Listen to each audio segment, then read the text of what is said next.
বাচ্য সম্পর্কে সংক্ষেপে জেনে নাও। বাচ্য কাকে বলে? বাক প্রকাশের বিশেষ ভঙ্গিকে বাচ্য বলে। ইংরেজিতে একে ভয়েস বলে। 2 নম্বর, বাচ্যের ব্যুৎপত্তি নির্ণয় করো।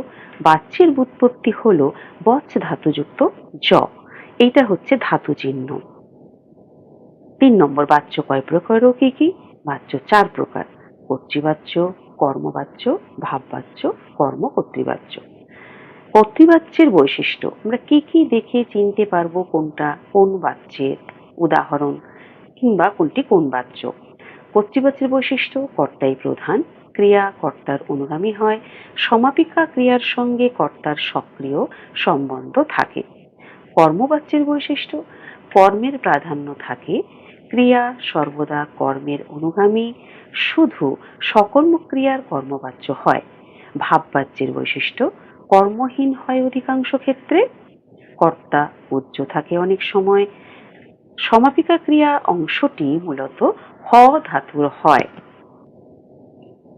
কর্মকর্তৃবাচ্যের বৈশিষ্ট্য: ক্রিয়াপদ অবশ্যই সকর্মক হয়, এর রূপ কর্তৃবাচ্যের প্রথম পুরুষের রূপ হয়, কর্তৃপদ অনুপস্থিত থাকে। 5 নম্বর, কর্মকর্তৃবাচ্যের বাচ্যান্তর হয় না।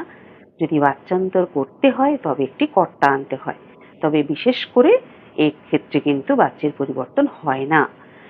পরবর্তী, কর্তৃবাচ্যে ক্রিয়া যদি সকর্মক হয় তবে তার পরিবর্তিত রূপকে বলে কর্মবাচ্য, এবং যদি অকর্মক হয় তাহলে তার পরিবর্তিত রূপকে বলে ভাববাচ্য।